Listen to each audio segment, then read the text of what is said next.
These are 4 people who drowned in an underwater tunnel roughly 15 feet long after crossing it safely in the dark only minutes earlier.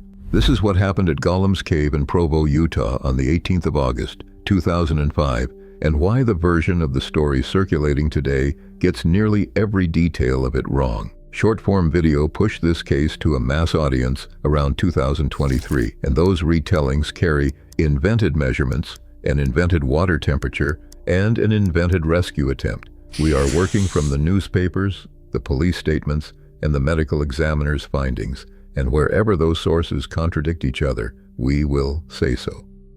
Gollum's Cave sat in the foothills of Y Mountain on the eastern bench of Provo, on land belonging to the city. Calling it a cave is wrong, and calling it an abandoned mine is equally wrong. Utah County caving experts classified it as a VUG, which in speleological terms means a mine driven into a hillside that is broken through into a natural cave. Nobody has established who dug it or when, because no record has ever surfaced. For decades, the place stayed effectively invisible, reached through a slit in the rock that bushes concealed. Provo Police Lieutenant Scott Finch stated that as far as he knew, city officials had no idea it existed, and yet hundreds of people are believed to have gone through it. Police called it Dead Man's Cave, while a smaller circle used Gollum's Cave, borrowed from the character in Tolkien's The Lord of the Rings.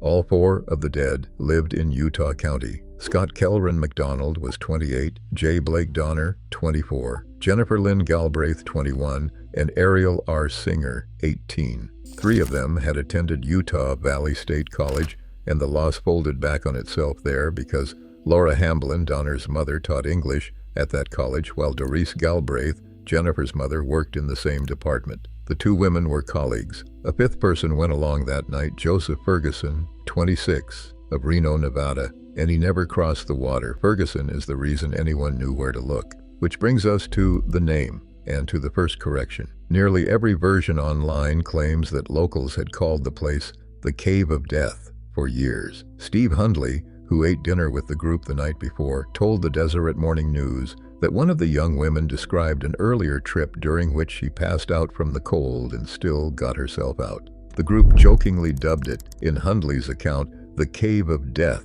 and decided to go that same night. 4 of them were dead inside it within hours.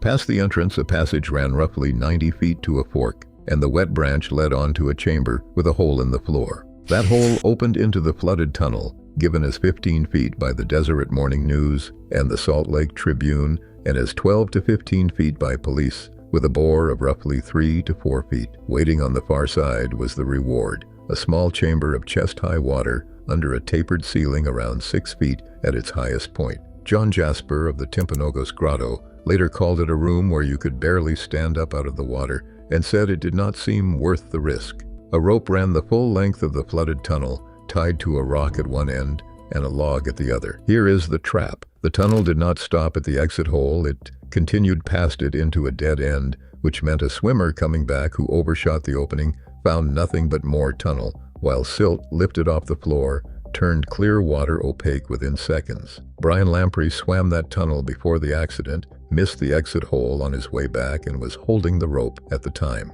Quote, "I thought, am I going to die like this?" End quote. Around 3 in the morning, 5 people set out into the foothills between the Y and 7 Peaks. Police stated that the group entered the cave around 3, while the Deseret Morning News has them crawling into the mouth closer to 4:30. They were dressed for a warm August night in shorts and sandals, carrying a single flashlight between them by the police account. 4 of them crossed the flooded tunnel one at a time, and Ferguson did not. One account has him declining at the mouth of the cave, while another has him reaching the waterhole, attempting the swim, failing, and waiting there with a flashlight. Somewhere between 45 minutes and an hour passed before he phoned friends who knew the cave, and they told him 45 minutes was already far too long. At 25 minutes past 6 in the morning, Ferguson called the police. Crews started pumping water out and forcing air back in on the assumption that the 4 might still be alive. 6 inches of water came out before they found the first body, a young woman, in the flooded tunnel, roughly 4 hours after the call. The remaining 3 turned up around 11:15, 1 lying on the floor of the tunnel and 2 floating. All 4 of them faced the same direction, which was outward, toward the entrance. City workers sealed the entrance with rocks and fresh concrete that same afternoon.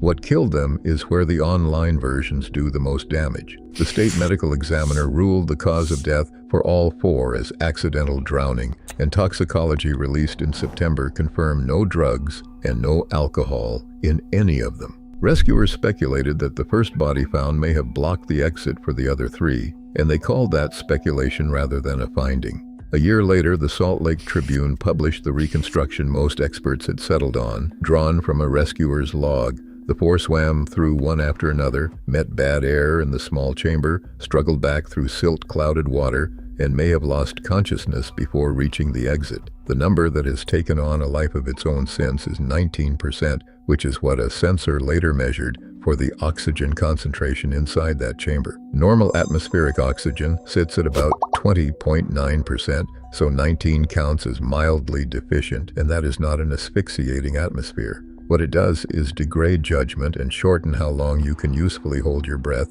Immediately before a 15-foot swim through water you cannot see through, along a rope, past a dead end. The reading also came after rescuers had spent time forcing air into the cave. Online, the number becomes a chamber with no oxygen, when the chamber held oxygen and what it lacked was room for error. Because the cave sat on city property, the decision to seal it came within hours and cavers pushed back hard. The Timpanogos Grotto position held that sealing abandoned mines makes sense, while sealing natural caves does not, because science remains in them that nobody understands yet. By August 2006, Utah had 26 gated caves against an estimated 500 known ones. Chuck Acklin of the Grotto summarized the problem in one line, quote, "We've attempted to manage the risk, but we're unable to manage the gamblers," end quote.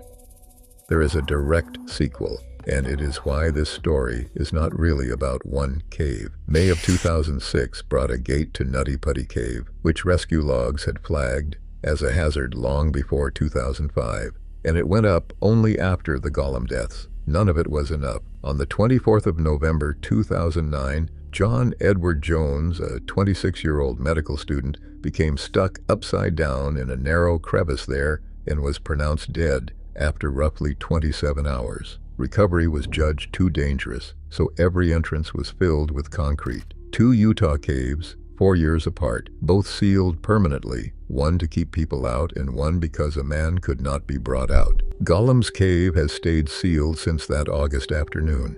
A visitor located the site in November of 2021 and found the seal intact, water still trickling out of the concrete, and a memorial plaque standing in the bushes. No mainstream coverage has surfaced since 2006. Most people now meet this as a horror story about a place, an evil cave carrying a sinister old name and an airless chamber. No ancient nickname existed, only a joke made over dinner, and no airless chamber existed, only slightly less air than there should have been.